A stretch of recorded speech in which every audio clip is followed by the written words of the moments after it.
الحمد لله والصلاة والسلام على رسول الله أما بعد قال الله تعالى في القرآن المجيد أعوذ بالله من الشيطان الرجيم ومن يعمل من الصالحات من ذكر أو أنثى وهو مؤمن فأولئك يدخلون الجنة ولا يظلمون نقيرا۔ اللہ رب العالمین نے اس آیت کریمہ کے اندر بیان فرمایا کہ جو بھی اچھے اعمال کریں گے اور وہ مومن ہوں گے، چاہے مرد ہوں یا عورت، اس کے بعد وہ جنت میں داخل ہوں گے اور ان کے اوپر ذرہ برابر ظلم نہیں کیا جائے گا۔ جہاں بھی آپ قرآن مجید کے اندر دیکھیں گے عمل صالح کرنے کے تعلق سے، تو وہاں پر ایمان کی شرط لگائی گئی ہے۔ بغیر ایمان کے کوئی بھی عمل قابل قبول اللہ کے ہاں نہیں ہوگا، چاہے وہ کتنا ہی کیوں نہ خوبصورت ہو۔ بہت سارے لوگ اس دنیا میں آپ دیکھیں گے جو ایمان نہیں لائے ہیں لیکن اچھے اعمال کرتے ہیں، اچھے لوگ اس دنیا میں موجود ہیں۔ غیر مسلموں میں آپ دیکھیں گے کہ بہت سارے وہ صدقہ و خیرات کے کام، انسانیت کے کام، حتیٰ کہ انسانوں کو چھوڑ کر کے کتے بلی کا خیال کرتے ہیں، اتنا زیادہ خیال کرتے ہیں کہ کبھی کبھی سوچنا پڑتا ہے کہ کاش کہ ان کے اندر انسانیت کے ساتھ ساتھ ایمان ہوتا۔ دل سے ان کے لیے دعا نکلتی ہے۔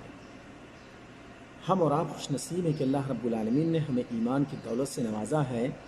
اور اس ایمان کی حالت میں ہمارا جو بھی عمل ہوگا، چھوٹا بڑا،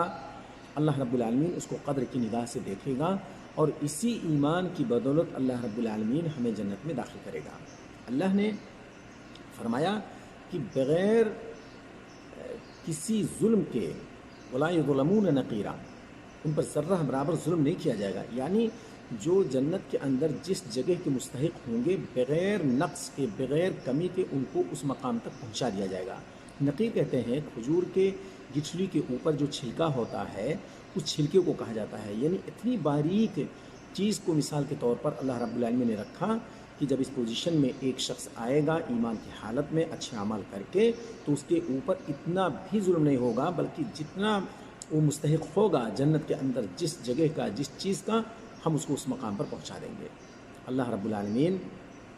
ہمیں اس دنیا میں جب تک رکھے، ایمان پر باقی رکھے، اسلام پر باقی رکھے، اور جو اعمال اچھے کرنے کا حکم ہمیں دیا گیا ہے ہم ان کو کرنے کی مکمل کوشش کریں، تاکہ ایمان اور عمل صالح اکٹھا ہو کر کے ہمارے پاس رہیں، اور جب اس دنیا سے ہم نکلیں تو ہمارا خاتمہ خیر پر ہو، ایمان پر ہو، جس کے ذریعے اللہ رب العالمین ہمیں بخش کر کے اور جنت میں جگہ دے گا۔ اس ایمان کی سلامتی کے لیے ہم اللہ رب العالمین کا جتنا شکر ادا کریں کم ہے۔ آج دنیا ہمارے لیے تنگ کی جا رہی ہے، ہر جگہ پر مصیبت کے پہاڑ کھڑے کیے جا رہے ہیں، لیکن یہ چند روزہ زندگی ہے، یہ چند دن کے بعد ختم ہو جائے گی۔ موسیٰ علیہ السلام کے مقابلے میں جو جادوگر آئے تھے، تھوڑی دیر پہلے وہ اپنے جادو کا کرتب دکھا رہے تھے، اور جب اللہ رب العالمین نے موسیٰ علیہ السلام کے ہاتھوں وہ معجزہ دکھایا، جس معجزے کو دینے کے بعد وہ سارے جادوگر سجدے میں گر جاتے ہیں، فَأُلْقِيَ السَّحَرَةُ سَاجِدِينَ، وہ سب کے سب سجدے میں گر کر کے اور ایمان کو قبول کر لیتے ہیں۔ فرعون کھڑا وہ دیکھتا رہ جاتا ہے کہ بھئی تم ہم کو خدا چھوڑ کر کے، ہم کو انکار کر کے تم ایمان لا رہے ہو، ہم تم کو ایسی سزا دیں گے کہ تم یاد رکھو گے۔ ان لوگوں نے کہا اب جو سزا چاہو تم دے لو، ہمارے پاس ایمان کی دولت آ گئی ہے، اور اس ایمان کی دولت آنے کے بعد اب کوئی طاقت نہیں ہے جو ہم سے ہمارے ایمان کو چھین سکے۔ یہ ہے ایمان کی دولت۔ اللہ رب العالمین نے ہمیں اس چیز سے نوازا ہے۔ اللہ تعالی ہمارے سینے میں اس ایمان کو محفوظ رکھے۔ باقی دنیا آئے گی جائے گی، لوگ آئیں گے جائیں گے، آخری منزل آخرت کی ہے، جو ہمیشہ کی زندگی ہوگی، جو ختم ہونے والی نہیں ہوگی، اور اس وقت کافر پچھتائیں گے، یا لیتنی کنت ترابا، اے کاش کہ ہم مٹی ہو جاتے۔ مومن خوش ہوں گے، اور اللہ رب العالمین انہیں اس ایمان کا بدلہ جنت کی شکل میں دے گا۔ اللہ تعالی ہمیں ایمان پر سلامت رکھے اور اسی پر ہمارا خاتمہ ہو۔ وآخر دعوانا ان الحمد للہ رب العالمین۔